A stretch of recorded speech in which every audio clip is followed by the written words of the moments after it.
Assalamualaikum warahmatullahi wabarakatuh. Alhamdulillah, pada kesempatan kali ini kita masih diberikan kesehatan. Demikian juga kepada adik-adik mahasiswa, semoga pada kali ini masih diberikan kesehatan sehingga kita masih bisa melaksanakan kegiatan perkuliahan. Pada kali ini kita akan membahas tentang metodologi memahami Islam. Bagi adik-adik mahasiswa yang sudah memiliki buku saya, bisa dibuka halaman 1 sampai halaman 7 tentang metodologi memahami Islam. Apa itu metodologi? Metodologi adalah metode atau cara-cara yang berlaku dalam sebuah penelitian. Apa yang dimaksud dengan metodologi pemahaman Islam? Metodologi pemahaman Islam adalah cara-cara yang dikemukakan oleh seseorang atau kelompok dengan tidak keluar dari pedoman agama Islam itu sendiri, yaitu Al-Quran dan hadis, supaya dapat mengetahui bagaimana cara memahami agama Islam dengan baik dan benar. Lalu, apa sih pentingnya sebuah metodologi di dalam Islam? Pentingnya sebuah metodologi dalam Islam adalah untuk membuat Islam itu lebih responsif dan fungsional dalam memandu perjalanan umat Islam serta menjawab berbagai masalah-masalah yang dihadapi saat ini. Tentunya diperlukan metode yang dapat menghasilkan pemahaman Islam yang utuh dan komprehensif. Adapun tujuan sebuah metodologi dalam upaya mempelajari dan memahami Islam antara lain, yang pertama, untuk menghindari terjadinya kesalahpahaman. Yang kedua, untuk memberikan petunjuk cara memahami Islam secara tepat, benar, sistematis, terarah, efektif, dan efisien.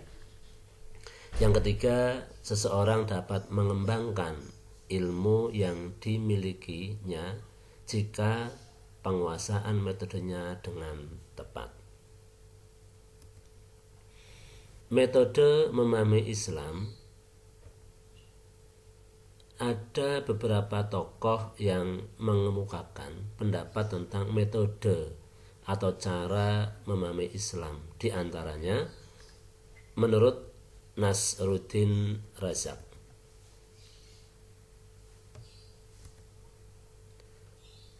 untuk memahami Islam secara benar terdapat 4 cara yang tepat menurut Nasruddin Razak, yaitu yang pertama,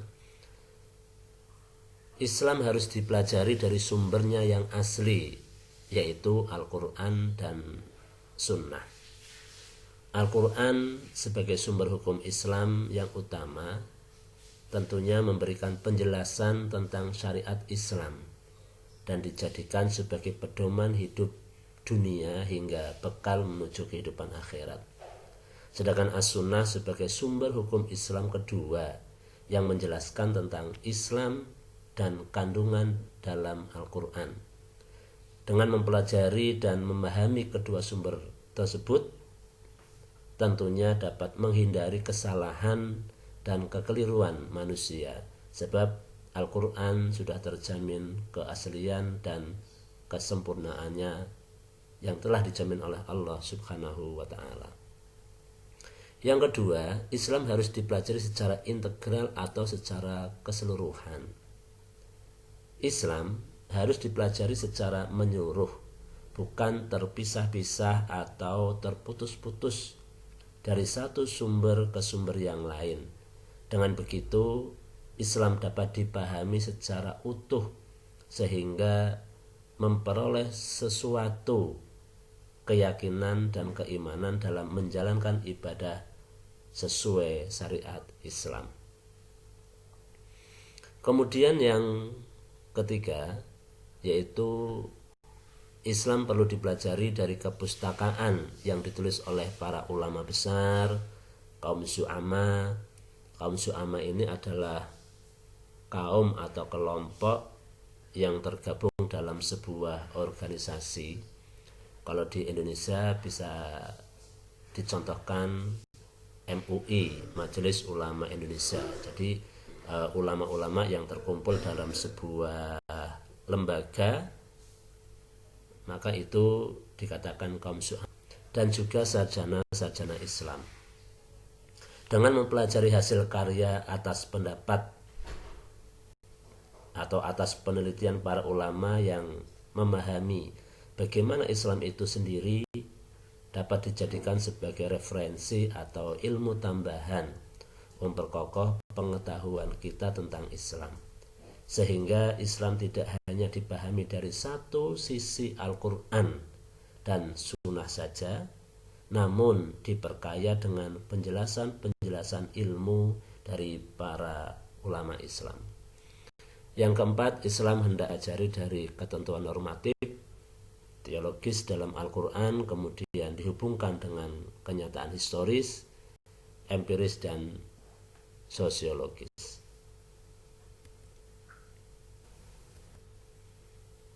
Memahami Islam secara sempurna. Agar kesempurnaan Islam dapat dinikmati oleh kita, maka kita perlu memasukinya secara sempurna. Allah Subhanahu wa ta'ala berfirman di dalam Al-Quran, surat Al-Baqarah, surat yang kedua, ayat 208. يا أيها الذين آمنوا ادخلوا في السلم كافة ولا تتبعوا خطوات الشيطان إنه لكم عدو مبين. मोमिनो इस्लाम में पूरे पूरे दाखिल हो जाओ और शैतान के पीछे न चलो, वो तो तुम्हारा सरीह दुश्मन है. Sesungguhnya syaitan itu musuh yang nyata bagimu. Islam kafah maknanya adalah Islam secara menyeluruh, dengan keseluruhan aspeknya, keseluruhan sisinya, yang terkait urusan iman, atau terkait dengan akhlak, atau terkait dengan ibadah, atau juga muamalah, atau juga terkait dengan urusan pribadi, rumah tangga, masyarakat, negara, dan yang lainnya yang sudah diatur dalam Islam. Ini merupakan makna Islam yang kafah.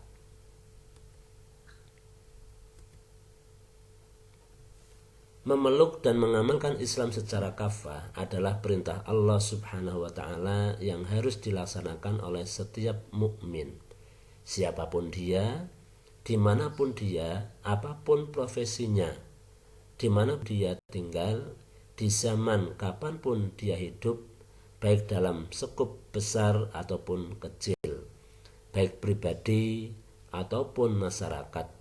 Semua masuk dalam perintah, wahai orang yang beriman, masuklah kalian kepada Islam secara kafah atau menyeluruh.